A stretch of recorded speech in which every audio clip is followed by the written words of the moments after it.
my channel. Thank you guys so much for joining me in today's video. So today I'm going to be doing probably my most requested video, and I say most requested video in the sense that people have always been asking me, especially over the past couple of weeks, like what are my thoughts on Estee Lauder Double Wear. I get it in the comment section, what are my thoughts on Estee Lauder Double Wear, and I've never done a review because I don't have a full-size bottle, but since I've been getting so many questions and since I have gotten my shade matched at the Estee Lauder counter, I thought why not do a video and kind of give you guys my thoughts on the Estee Lauder Double Wear, because I know a lot of you guys typically and generally don't like to buy things unless I've given you guys my opinion on it, and I'm saying that in the most humble way, but a lot of you guys have been asking for my opinion, so I'm giving you guys what you want so that you can make your decision with regards to if you want to buy this or not, because I mean it is quite pricey. So I am actually the shade 5W1 bronze, but one of my friends was telling me that I think they extended their shade range, so I might actually be a different shade. I need to go back to the counter and like get rematched, but we're just gonna work with this shade for now. And for me personally, I feel like this is a pretty good shade match, so let's just hop into this video. Okay, so I'm currently on the Estee Lauder South Africa website, and under the product details it says that this foundation has proven to have 24-hour staying power. I don't know if I want to test that theory. Like, I don't think anybody wants to have makeup on their skin for that long. But also it says that the same long wear makeup you love, now proven to last even longer, looks flawless and natural, feels lightweight and so comfortable you won't believe it's super long wear. Won't change color, smudge or come off on clothes, lasts through heat and humidity. Some of the benefits it says is 24-hour staying power, and then it also says that the finish is a natural semi-matte finish, and also the coverage they say is a medium to buildable, and it has an SPF of 10, so you might experience a little bit of flashback. Obviously we will test that.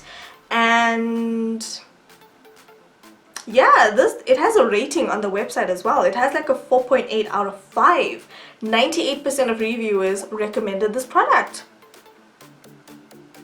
That's a lot of people. That is a lot of people. And apparently it's supposed to be really good for oily skin. You guys know I have an oily skin. But yeah, it says oily skin, everyone, all skin types, which is really interesting. So literally anybody can use this foundation. And yeah, let's just hop into the demo. Okay, so my skin is beginning to behave just a little bit, but I'm going to use a primer on one side of my face, and we're going to see how it looks with like a silicone pore filling primer versus just by itself. And yeah, I'm going to be using my Maybelline Baby Skin Instant Pore Eraser to prime the right side of my face.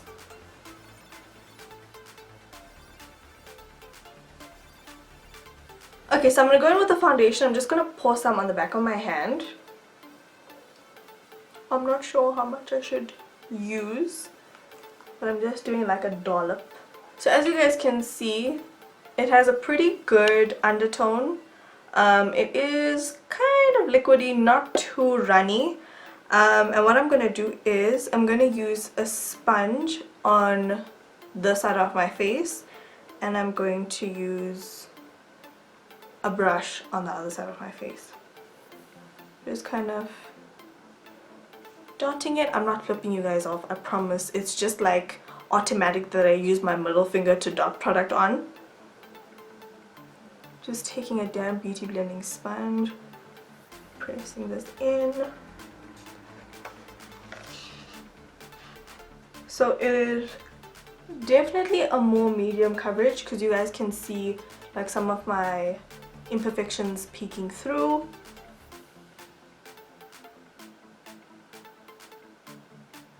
I just zoomed you guys in so you guys can kind of see the foundation up close.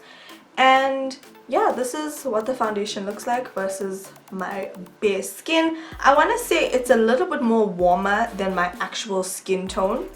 Don't know if you guys can see that, but it's a pretty good match, I would say. So yeah, it's looking pretty good so far. I'm gonna go ahead and just build up the coverage on this side of my face.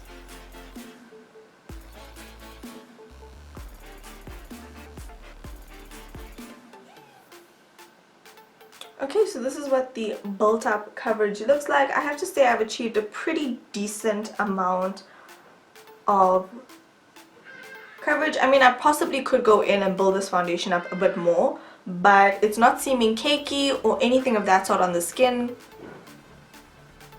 The Hardy does clearly want some action in today's video. Sorry guys. Okay, so now taking a flat top kabuki brush, and I'm just gonna dot this onto my skin. Just gonna start blending this foundation with a kabuki brush. I'm using stippling motions.